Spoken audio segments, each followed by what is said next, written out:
assaulting the narrative,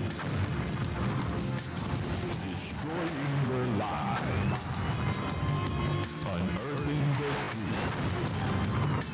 I want the truth! This is The Truth with John Gordon.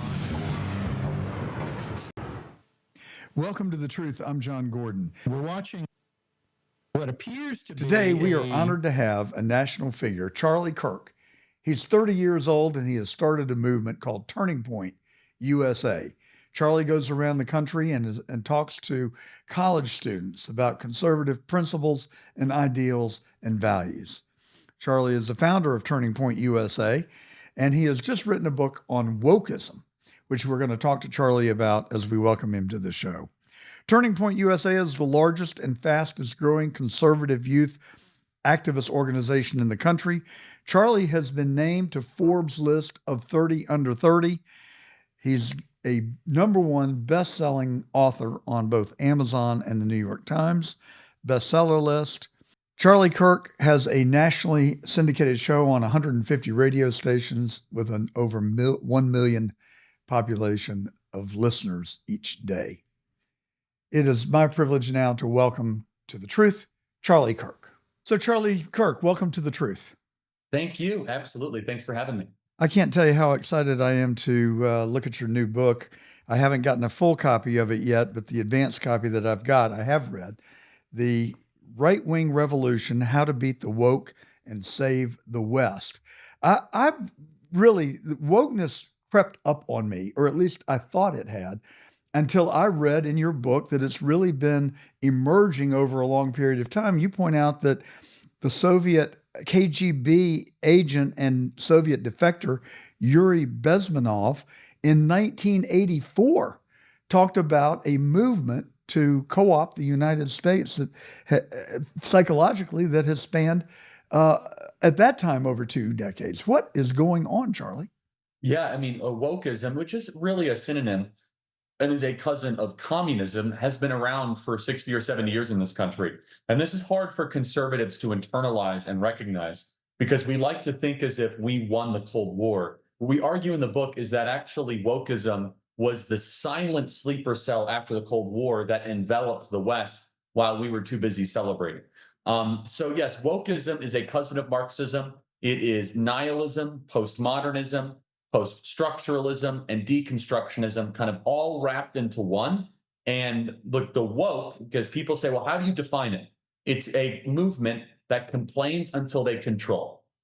So they complain relentlessly. There's not enough women in the workforce. There's not enough blacks as this. There's not enough, whatever it is. And it's a means to control. It is a means to be able to take over institution. For example, call everything racist until you control it. Charlie, I don't know. Is it a movement or is it orchestrated? It feels to me to be very contrived and as if someone has choreographed this and now we're watching it play out in front of us. Am I mistaken? Yeah, it's both. It was originally contrived for sure. That's correct. But there are adherents, and we must be clear that it's not just a bunch of people in an oligarchy that are trying to push this. There is that. But there are legitimate disciples of the woke mind virus and the woke religion. There are millions of young people, especially in Portland, in Seattle, in Denver, that do believe in the core tenets of woke orthodoxy or woke ideology. And we detail this in the book. And so where does this come from? It comes from a couple, subset of thinkers, Herbert Marcuse, Jacques Derrida, Michel Foucault, that have worked in tandem to put forward this postmodernist, post-structuralist, Marxist agenda. And our job in the book is then how do we counter it? We counter it by creating a right-wing revolution. Do not take their terms at face value and take dramatic action. And so, it is contrived, but there are definitely disciples and adherents to it. Well, I felt for a long time that this tendency to label people racist when certain people or groups don't agree with their ideology is a big manipulation. And I think conservatives have fallen for the manipulation. And everyone is so worried about being labeled a racist that it chills their speech and controls their behavior. No, that's right. And so one of the things we talk about in the book is that you should care about everything more except one thing: you should care less. You should care less about what the left calls you. You shouldn't care less. It doesn't matter if they call you a racist or a bigot or a homophobe or a misogynist or a colonialist. It means nothing. It has no currency. It has no value. It has no bearing. And to go even a level further, the power that the left currently has over America, more than anything else, is weaponized name calling. It is fourth grade style tactics. Now, they also control the FBI, they control the banks, they control that. But at its core, the cultural power they have is that they can make you stop. They can make you stop thinking, stop working, stop acting, stop canvassing, stop anything if they call you a racist, if they call you a transphobe. Stop giving them that power, is what we say in the book. Reject the premise, refuse their terms, and say, no, I really don't care what you call me. It means absolutely nothing to me. And in the book, Right Wing Revolution, we talk about what happens when that actually occurs. The left largely falls apart. The thing I can't comprehend and get my head around is how they have developed such strength. When you say they control the FBI, they control departments of government. I read the other day that the progressive liberals have infected the United States government, and that they have 90% of the employment in the federal government is liberal or progressive. How did that happen? Two answers to that. Well, there's really three, but two. The first of which is a very innocent explanation. We conservatives don't want to work for the government. So there's kind of been a natural selection where we don't go in the government and they do. The second of which is critical and very important to understand, is that we didn't stop them, is that we did not fight them for 30 years. Oh, okay. I guess the FBI wants to have a pride march. Oh, okay. I guess that we have affirmative action. We just didn't fight. We did not oppose them. And we were called conspiracy theorists when we said that they're taking over the entire government. And the third thing is that they had a plan. They had a plan to take over the universities first. And that's what's so brilliant about their plan, is that if you take over the universities, they are feeding factories for every other institution. You control the universities, you get more FBI agents. You control the universities, you get more technical engineers at Google. You control the universities, so on and so forth. And we were like, oh, well, universities are far left wing, but the kids will get more conservative as they get older. Not really, especially the ones in DC. They are adherents to this uniparty worldview, this globalist perspective and lens of how they view the entire world. So how you fix the federal Leviathan is the hardest issue that we deal with in the book. Again, I know right now how we can beat them politically. I'm very clear. I know even how we can secure our elections. One day of voting, get rid of all this mass mail-in balloting, get rid of machines. I have an idea. The thing, I'm honest on the book, the hardest beast to slay in America is the deep state or the administrative state. They have such power. They are so willing to kill people that might disagree with them. They've assassinated presidents. They've taken people out of the game.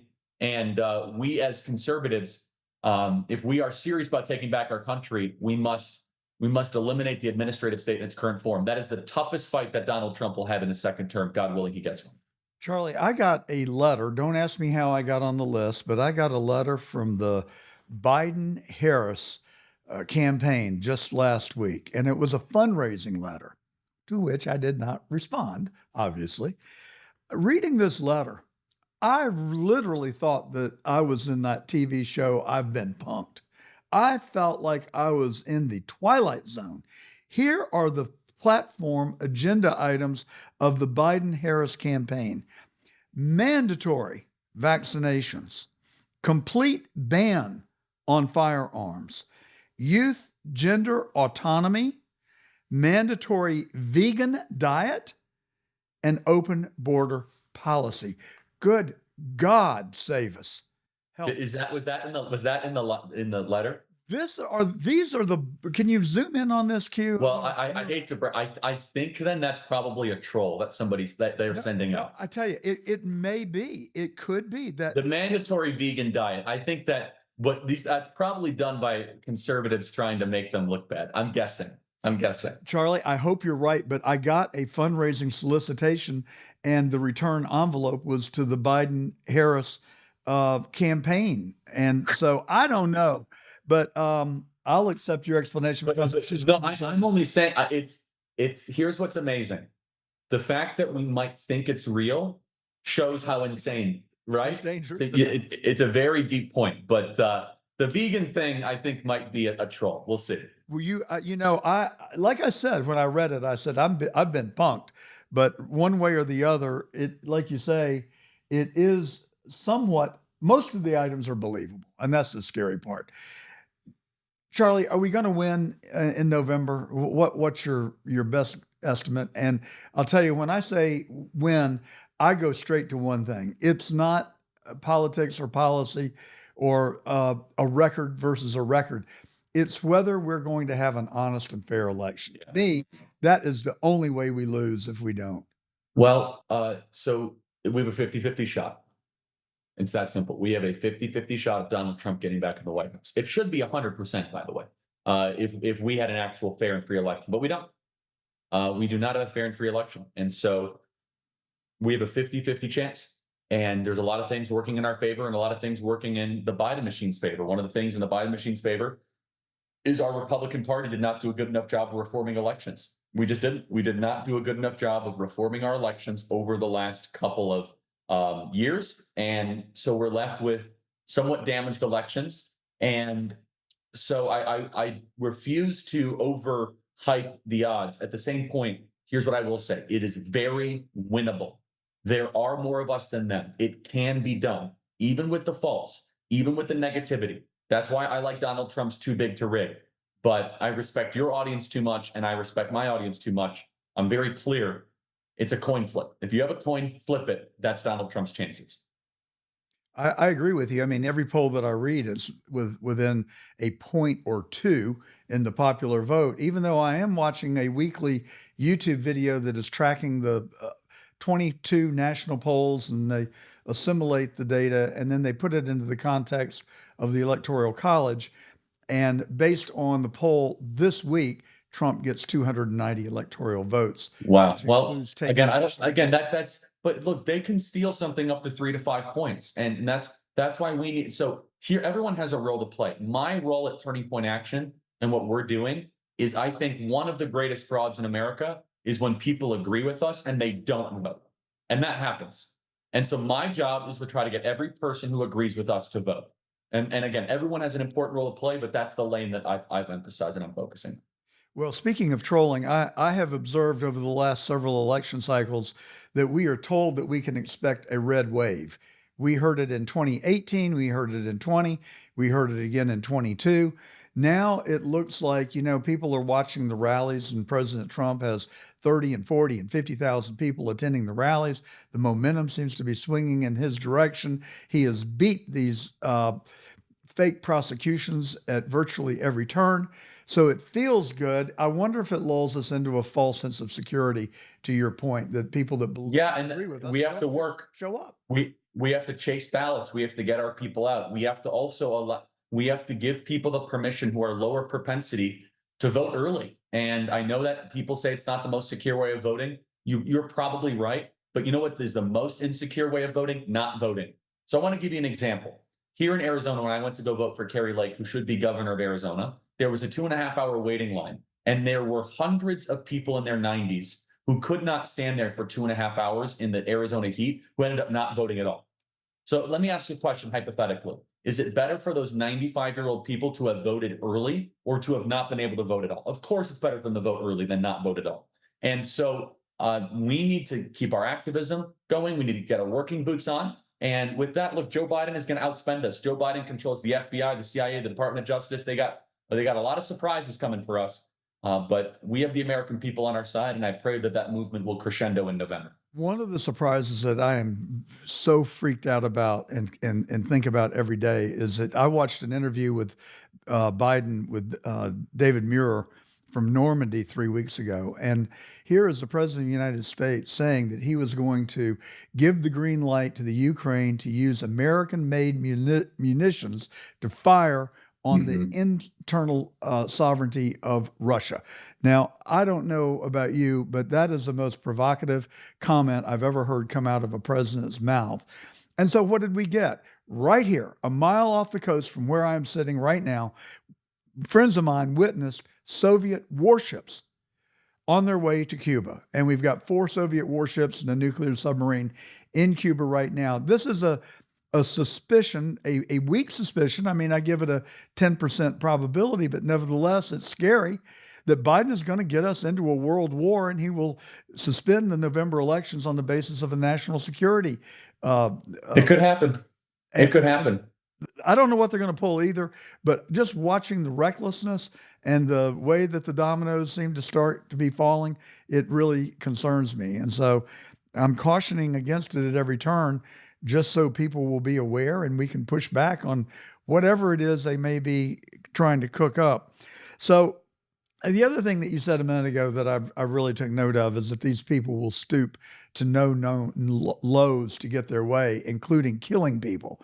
And Yes. I watched what they have done to Rudy Giuliani, to Peter Navarro, to now Steve Bannon. It's his turn in the barrel next. And they don't seem to care about the havoc and the Yes. sheer ruinization that they will bring to people's lives who are good people. We don't do that. No, we don't do that on our side. And we probably should. We should start using the instruments of justice for equal justice under the law after BLM and SPLC. But these people will go to any length. They will do anything they possibly can. And that's why I pray for Donald Trump's safety. I don't say that lightly. They're going to try and kill him. There's very little left that they can do, that they have left at their disposal. Well, I pray for his safety every day, and I share your concerns. It's hard to predict. I mean, first of all, it's going to be very imbalanced. I'm very worried about the fairness of it. And I think President Trump needs to be incredibly disciplined not to lash out understandably at CNN. That is a concern I have. Why? Because you and I know that CNN sucks and they're the worst, but there's a lot of independent voters that don't have strong opinions on CNN that are legitimately just trying to watch a debate, and they don't want to see Trump lash out at the network. So that's a concern. And I think that, look, Donald Trump needs to be prepared to navigate. You're a convicted felon, need to navigate the COVID stuff, navigate January 6th, navigate this. And Jake Tapper is going to turn. All right, gentlemen, thank you so much. You're both a former president and president. Donald Trump, let's start with you. Do you accept that the 2020 election results were legitimate? He's got to be able to answer that question in a very serious, and specific way.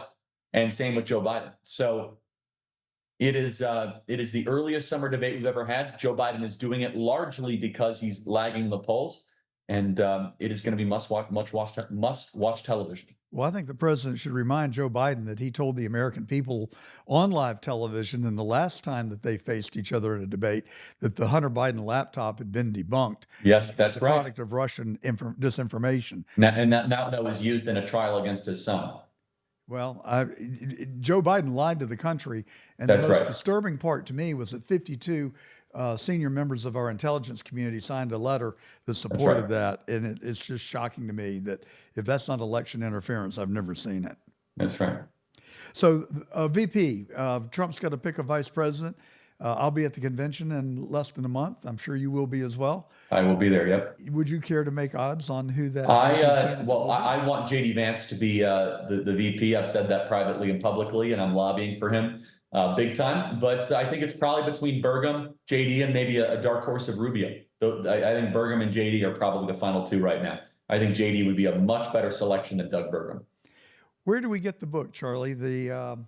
People can get it at How We Win, which is your that's first the other book one that I've enjoyed. Yeah, reading. Thank you very much. I will send you a copy here. This one is 45books.com. That is 45books.com. And you do a great job. And it's been an honor to be on with you, and look forward to seeing you in Milwaukee. Well, thank you very much, Charlie Kirk, and keep up the good work. Keep fighting. Thank you. And please let us know how we can be a part of the great movement that you've started. Thank you, Charlie Kirk. Come back anytime. Thank you. My predecessor and his extreme MAGA friends are now going after diversity, equity, and inclusion all across America. This MAGA threat is a threat to the brick and mortar of our democratic institutions, but it's also a threat to the character of our nation. Donald Trump and the MAGA Republicans represent an extremism that threatens the very foundations of our republic. An extreme movement led by my predecessor and his MAGA Republican allies backed by an extreme Supreme Court, gutted affirmative action in college admissions. Well, I've listened to Biden, I've listened to Obama, and I've listened to Clinton. They all claim that MAGA Republicans are somehow evil and sinister and want to change the fabric of America. Yet it was Obama who has publicly said that he wanted to reshape and change the fabric of America. So this has all gotten me to thinking, and if you have a pad and paper, I would really appreciate it if you would just take two columns, as I have done, and write Democrats in one column and MAGA in the other column. And you define the top 10 characteristics that you believe epitomize both parties, which is what I've done, and I'm going to share it with you today. We did this on a radio program about 3 weeks ago, and I've gotten a lot of comments about it. I've just focused on MAGA at that point, but well, here's a clip from Hillary Clinton. Let's let her lead us into this segment. You know, to just be grossly generalistic, you could put half of Trump's supporters into what I call the basket of deplorables. Right? The racist, sexist, homophobic, xenophobic, Islamophobic, you name it. And unfortunately, there are people like that. And he has lifted them up. He has given voice to their websites that used to only have 11,000 people, now have 11 million. He tweets and retweets. They're offensive, hateful, mean-spirited rhetoric. Now, some of those folks, they are irredeemable, but thankfully they are not America.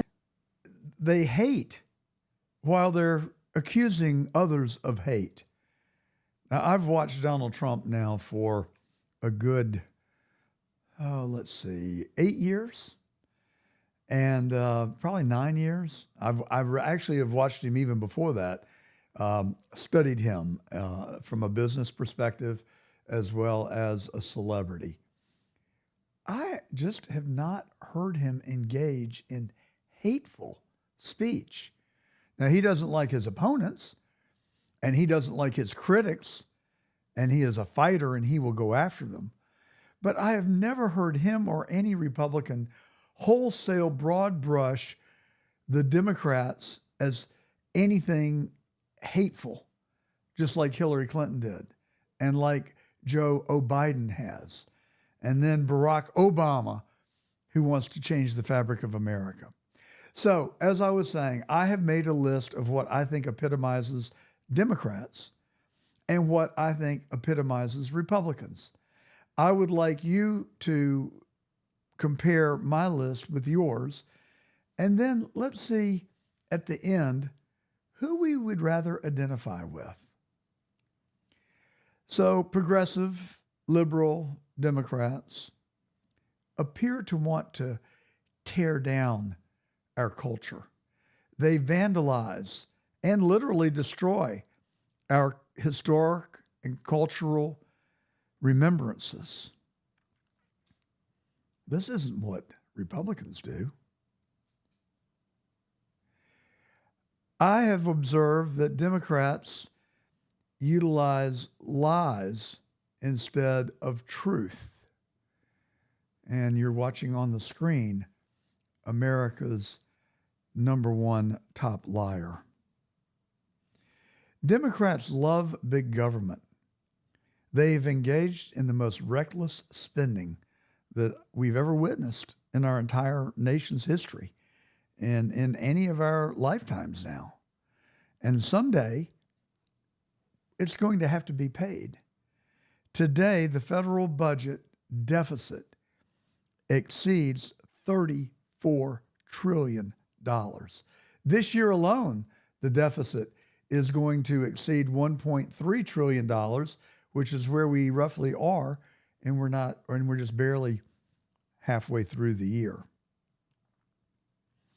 This year's budget deficit is up 42%, and the interest on the debt is $185 billion. And it is rising rapidly.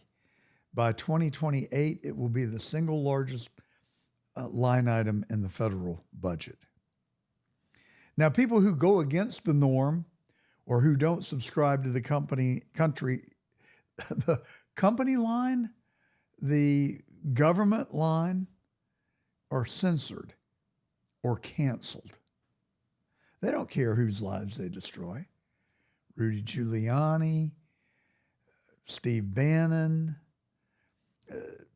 Roger Stone, Paul Manafort, they just throw them in jail and ruin their lives.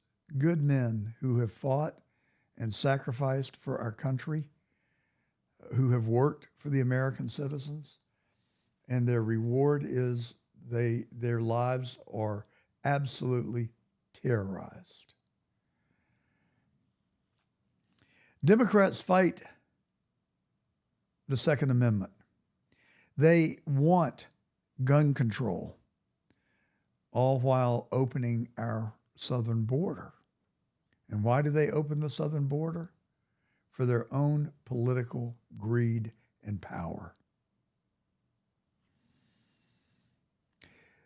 They don't like the police.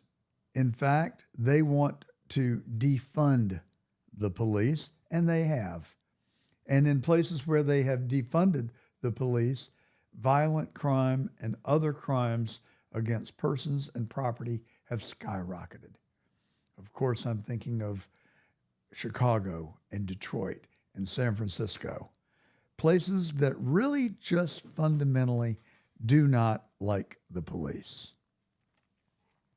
Well, while they get us into wars, they simultaneously weaken our military. Diversity, equity, and inclusion are the motto of the day. And those values prevail over meritocracy.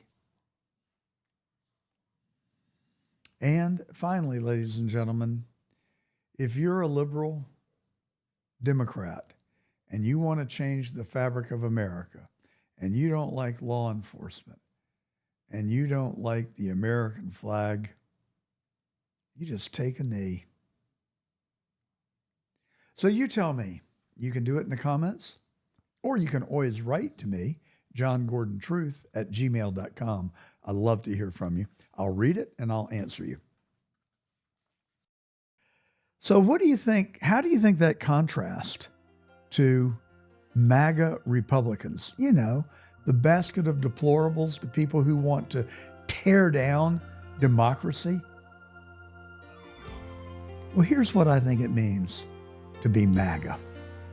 First of all, I think MAGA believe in God and read the Bible. I think that MAGA believe in the Ten Commandments. I think that members of the MAGA movement subscribe to the truth. I think that people in the MAGA movement value the sanctity of human life.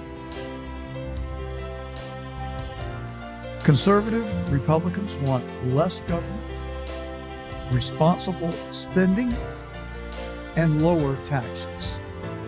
You know that Biden promised to not tax people if they made below $400,000 per year, and it has just been a complete and utter lie. Inflation alone has been a tax on every living American. We've experienced it as high as 9%. Now it's slightly over 3%. But just the increased taxes on small businesses have taxed people making below $400,000. Biden just lied to us. I'm going to do a segment exclusively on that and we'll post it. Conservative Republicans value the Constitution. They believed in free speech and freedom of religion and the right to bear arms. We believe in sovereign borders. We believe in a strong border at our southern border as well as our northern. MAGA supports law enforcement and law and order. MAGA want peace around the world. President Trump gave us that. He got us out of a over a decade long war in Iraq. He was beginning to get us out of Afghanistan. Biden broke another promise. He said he would exit Afghanistan in a responsible, orderly way. It's called. Conservative Republicans believe in meritocracy and the American dream. Most of all, ladies and gentlemen, MAGA Republicans love our American dream. And that's the truth, ladies and gentlemen. And I'm telling you.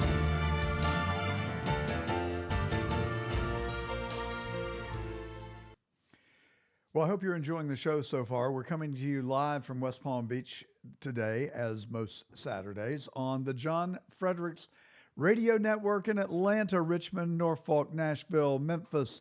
Memphis is our newest affiliate. Welcome to the truth. And Philadelphia, Pittsburgh, and the entire state of West Virginia. So welcome, everyone. We're also on Getter.com. You can come there and interact with us, just like 1,099 people are doing on that one website alone. Come join us. You can tell me what questions you want me to ask our guest. You can tell me what subjects you'd like us to cover on future shows. You can tell me to go jump off a steep cliff. Whatever comes to your mind, feel free. Just be yourself and let it all out there. We're also on Rumble.com, YouTube Live, and we have recently joined the CDM Media Network and their 13 digital properties around the United States, including the Georgia Record in my home state of Georgia. Put CDM on your daily scan. They bring you the uncensored, unvarnished truth, and it is just our honor to be included on their 13 digital platforms. So this week we saw what we've known to be true. Those of us who actually look and study and watch and read know what we've gotten in this illegitimate person sitting in the White House. And I've talked about it for 2 years. I've not minced words. I've not been coy in what I believe. I think he is incompetent, illegitimate, inept, and now we know that he suffers from serious mental decline.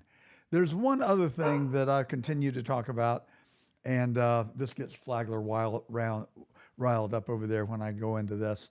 But Joe Biden and his family are corrupt. And it disturbs me that the focus is on his mental decline and we don't give equal balance and notice to the corruption. $20 million, maybe it depends on who you listen to. Jamie Comer now says it's $30 million that he's taken from our enemies. Marsha Blackburn, senator from Tennessee, says it's $60 million. Regardless, we know that Hunter Biden's taken jewelry, diamonds, Porsches, and cash from Russians. Yet the Democrats accuse Donald Trump of being cozy with the Russians. What an absolute crock. The epitome of projectionism. Well, I have also told you for 2 years, when I come on here and I get down in the dumps and I start talking about the problems that we have, what do I end with on every single time? Every single monologue, when I start talking about all the challenges that we have to overcome, what do I end with? Good will triumph over evil. And that's what we are witnessing, and we have been able to witness over the last 30 days. Jack Smith's prosecution has fallen apart. He is now the subject of the judge's wrath. Judge Cannon is on his case because he has behaved badly, just like Letitia James and Judge Ignoramus have done. They're going to get their time in the barrel. Mark my word. It is going to come full circle back to them for the sham prosecution and the deplorable mistreatment that they have evidenced toward our 45th president. I know that they are going to have to pay for their misdeeds, just like Alvin Bragg is. His case seems like he's won, but we know it's on appeal, and I have full faith that the appeal is going to result in overturning the conviction. That judge committed more reversible error and displayed more bias.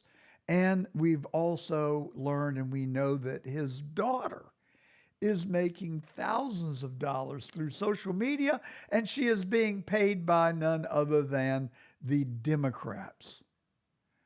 How bad does it have to get? How bad does it have to get before the American people wise up and see what is right before them? Well, I'll tell you how bad it has to get.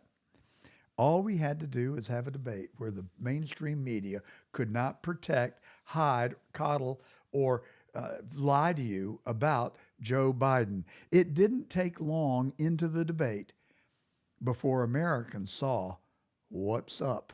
Let's roll clip one. I want to follow up. You want to impose a 10% tariff on all goods coming into the U.S. How will you ensure that that doesn't drive prices even higher? It's not going to drive them higher. It's just going to cost countries that have been ripping us off for years, like China and many others, in all fairness to China. It's going to just force them to pay us a lot of money, reduce our deficit tremendously, and give us a lot of power for other things. But he made a statement. The only thing he was right about is I gave you the largest tax cut in history. I also gave you the largest regulation cut in history. That's why we had all the jobs. And the jobs went down, and then they bounced back, and he's taking credit for bounce back jobs. You can't do that. He also said he inherited 9% inflation. Now, he inherited almost no inflation, and it stayed that way for 14 months. And then it blew up under his leadership because they spent money like a bunch of people that didn't know what they were doing, and they don't know what they were doing. It was the worst, probably the worst administration in history. There's never been. And as far as Afghanistan is concerned, I was getting out of Afghanistan, but we were getting out with dignity, with strength, with power. He got out. It was the most embarrassing day in the history of our country's life. So just in under 2 minutes, you saw the entire campaign for 2024 and Donald J. Trump. He went through all the issues. And for those of you watching on the live stream, you can see the video of Biden appearing to come in and out of lucidity, if that's a word. I think it is. He in and out of consciousness, in and out of reality. I mean, it was sad. The American people saw it. And now it was his turn next. He had the largest national debt of any president in a 4-year period, number one. Number two, that $2 trillion tax cut benefited the very wealthy. What I'm going to do is fix the tax system. For example, we have 1,000 billionaires in America. And what's happening? They're in a situation where they, in fact, pay 8.2% in taxes. If they just paid 24%, 25%, either one of those numbers, they'd raise $500 billion, I should say, in a 10-year period. We'd be able to wipe out his debt. We'd be able to help make sure that all those things we need to do, child care, elder care, making sure that we continue to strengthen our health care system, making sure that we're able to make every single solitary person eligible for what I've been able to do with the COVID, with dealing with everything we have to do with, look, if we finally beat Medicare. Thank you, President Biden. President Trump? Well, he's right. He did beat Medicare. He beat it to death, and he's destroying Medicare because all of these people are coming in. They're putting them on Medicare. They're putting them on Social Security. They're going to destroy Social Security. This man is going to single-handedly destroy Social Security. These millions and millions of people coming in, they're trying to put them on Social Security. He will wipe out Social Security. He will wipe out Medicare. Yeah, I was just about to say Jake Tapper, who some people refer to affectionately as Fake Tapper. I actually thought he and the other moderator did a pretty good job. They did not show overly an amount of bias, but he did jump in there and save Biden when he was clearly stumbling, lost for words, couldn't get it back together, and then said something about what he did to Medicare. I mean, it was reflective of what we've been talking about and what I think most people who bothered to watch or care to look have known for some time. Biden is suffering from old age, the onset of dementia. Worse than that is his incompetence. Worse than that is his corruption. That's what I focus on. And I just don't understand. I don't know why. I mean, Trump alluded to it. He talked about it a little bit. But I don't understand why the American people are not outraged by the fact that this guy, ostensibly serving the American people, has 4 houses. He's never collected anything more than a government check. He's amassed millions of dollars. And the House Oversight Committee has documented where he's taken 30 million, maybe 60 million, somewhere in between, 4 houses, including a beach house, and nobody seems to care about it. Democrats, nor Republicans. I mean, yeah, the people in the House are pounding the desk about it, but where are the American people? Where is the outrage? I just don't get it. But then the debate shifted into a discussion about the border. And I think this is where Biden has no defense. Because we worked very hard to get a bipartisan agreement that not only changed all of that, it made sure that we are in a situation where you had no circumstance where they could come across the border with the number of border police there are now. We significantly increased the number of asylum officers. By the way, the Border Patrol endorsed my position. In addition to that, we found ourselves in a situation where when he was president, he was separating babies from their mothers, putting them in cages, making sure the families were separated. That's not the right way to go. What I've done since I've changed the law, what's happened?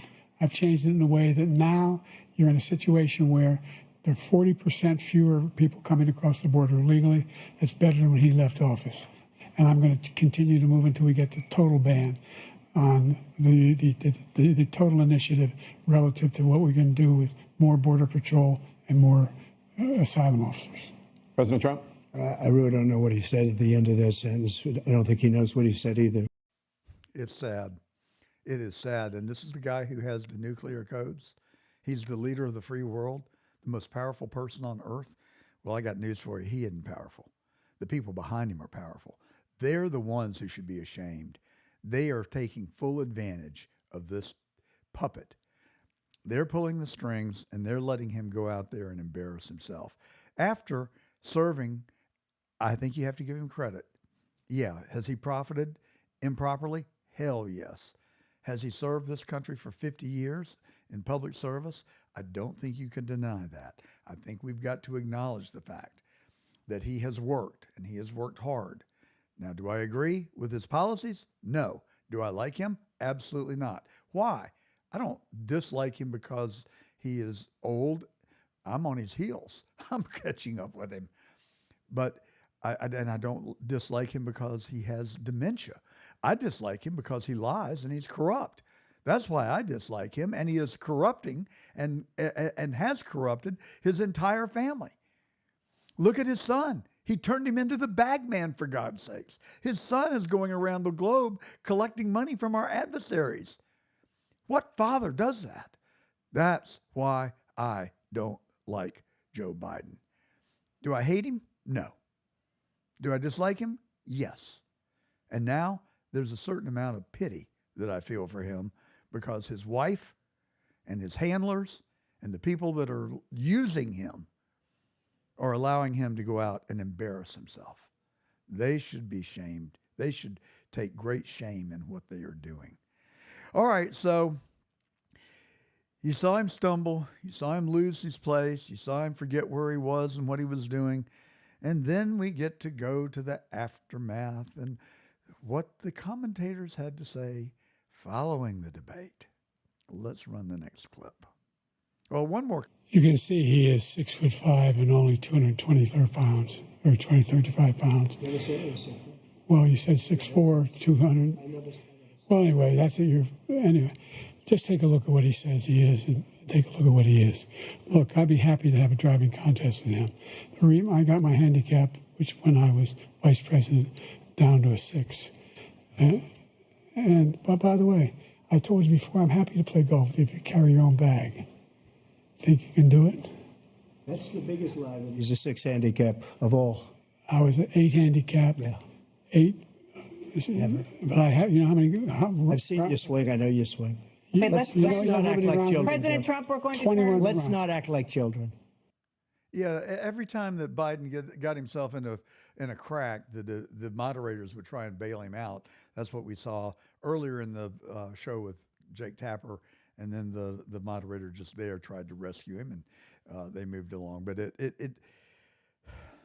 mean, there they are. I mean, just to show you how bad he lies. He said he was a 6, and within less than 30 seconds, he said, "No, I was an 8." Well, which is it? Well, it's neither. I mean, I played golf for 35 years. I got my handicap down to a 7, and I worked my butt off to get there. And you just, Biden, Trump said, "Well, I've seen your swing. You're not a 6. You're not an 8." All right, well, let's move on to bigger and more important things like Anderson Cooper's interview with the Vice President of the United States after the debate. Within your own party are wondering if President Biden should even step aside. What do you say to that? Listen, first of all, what we saw tonight is the president making a very clear contrast with Donald Trump on all of the issues that matter to the American people. Yes, there was a slow start, but it was a strong finish. Oh, a slow start and a strong finish. Well, let's just look at the finish. Let's check it out. Here's the finish. Here's a strong finish. We got the strong finish cue? Yeah, here we go. It's coming. United States of America. What I did, for example, he wants to get rid of the ability of Medicare for us to be able to negotiate drug prices with the big pharma companies. Well, guess what? We got it down to $35 for insulin instead of $400. No more than $2,000 for every senior, no matter how much prescription they need. You know what that did? That reduced the federal debt by $160 billion over 10 years because the government doesn't have to pay the exorbitant prices. I'm going to make that available to every senior all along. It's happening now, and everybody in America. Well, now, how is that for a strong finish? Well, let's see how he was looking as he left the debate stage. For those of you watching on Getter and Rumble and YouTube Live, you can see the clip. Here is Dr. Jill, who ain't no doctor, helping him off the stage. And, it was just kind of hard to watch, but it revealed the fact that we all have known. Joe stayed in the basement in 2020 because he could and because they wanted him to, because they did not want you to see his real, true self. And they couldn't hide him on Thursday night. They couldn't keep it a secret.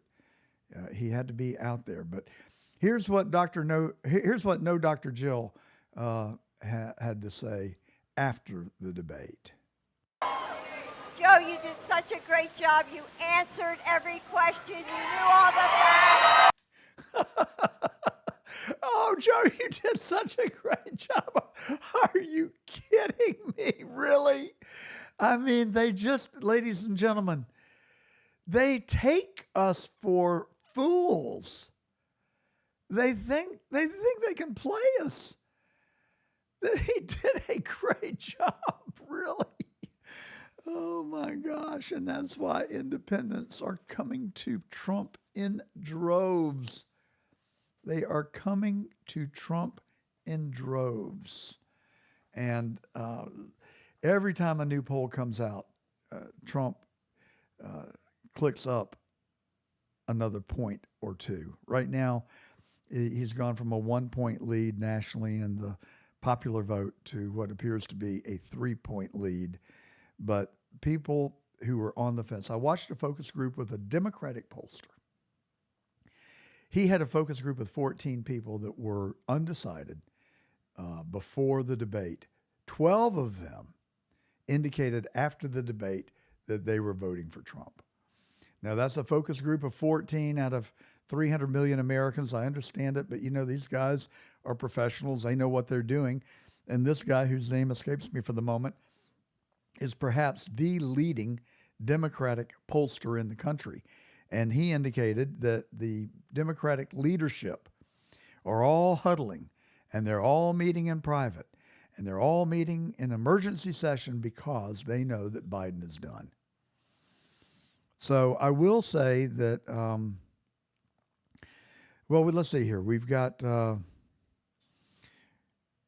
one more clip. I think that's worth going to. Let's go to this last clip, and here is the CNN talking heads immediately following the debate.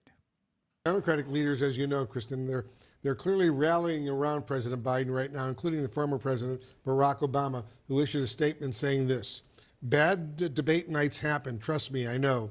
But this election is still a choice between someone who has fought for ordinary folks his entire life and someone who only cares about himself. Last changed that, and it's why so much is at stake in November." Is the Democratic Party seemingly out of touch right now? This decision to circle the wagons around President Biden less than 24 hours after the complete debacle of last night is somewhat baffling to me. Now, that's CNN, folks, so it's pretty bad. And the New York Times this morning has opined that Biden should drop out. So I will say, just here at the end, as I look back on the debate, and I pride myself in telling the truth and being transparent with you. I will tell you that as good as the debate was for our team, our side, I do believe that Donald Trump made a big mistake and a missed opportunity. The debate was basically a discussion about who's worse. Donald Trump is bringing an end to the democracy. Joseph Biden is a horrible president. It was an hour and a half of who's worse. You're worse. No, you're worse. Oh, my handicap's 6. Oh, I'll take you on in a round of golf, but you have to carry your own bag. I mean, Trump called it. He said, let's stop acting like children. And I have to agree with that. But it was basically a debate about who had been the worst president. And I think that the conversation was legitimate. It needed to occur. But there was one big missing component. And I just knew that Trump was going to end on this. And sadly, he didn't. And here's where I'm coming from. Had I been advising the president, I would have said to him in the debate preparation, Mr. President, you're going to talk about some pretty heavy things that are going to bum people out. Because we're in trouble. We got an open border. We've got runaway inflation. We've got massive federal debt. We've got interest on that debt that is at the highest in the history of our country. We have got lawlessness. We have got crime. We have got violent crime. We have got people literally making decisions about whether to buy milk for their table or drugs for their sick family members or gas for their cars so they can get to work. The country's in a mess, and Joe Biden put us there. That's what the debate was about. Fair enough. But here's where I think Trump missed an opportunity. Ladies and gentlemen, the last 4 years have been a disaster. You know it. I know it. And that man standing right there knows it. But you elect me president of the United States, and we are going to put this country back on the right track. And here are the things I am going to do. Number one, day one, we will close the border. Number two, We will uphold the Constitution of the United States. We will restore your freedom of speech, your right to bear arms, and we are going to stop lawfare in this country. We are going to restore the rule of law. We will not punish political opponents. We are going to reduce the size of government, and we're going to curtail government spending. We are going to destroy, I mean annihilate, I mean wipe off the face of the earth, permanent Washington and the deep state. We are going to reform the alphabet agencies, starting with the FBI and ending with the CIA. We are going to restore them to the iconic, respected institutions that we once enjoyed and we now deserve. We are going to end all the wars. We are going to go to the Ukraine, and I'm going to meet with Putin, and we are going to stop this horrible war. We are going to the Middle East, and we are going to restore peace. And we are going to restore balance and fairness and honesty in our electoral process. Number 9, we are going to restore the power to the people. I will introduce legislation in the United States Congress to restore the Internal Revenue Service personal deduction for political contributions for individuals.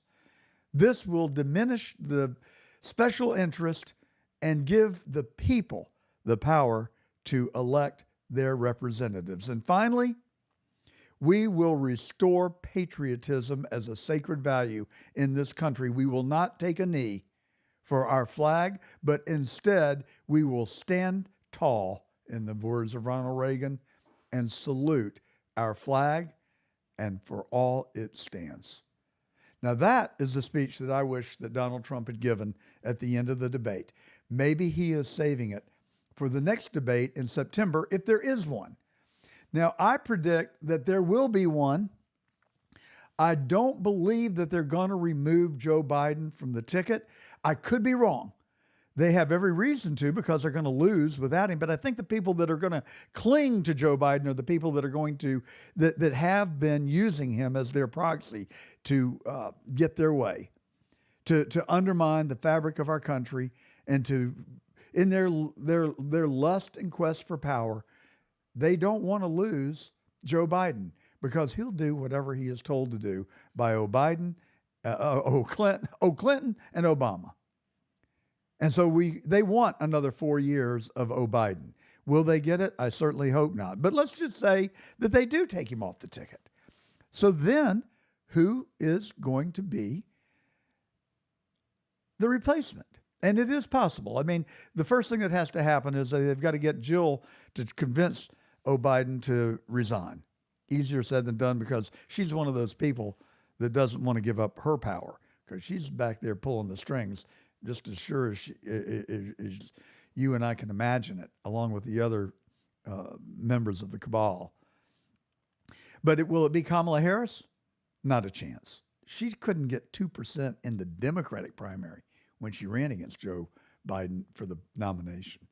Could it be Hillary Clinton? Been there, done that.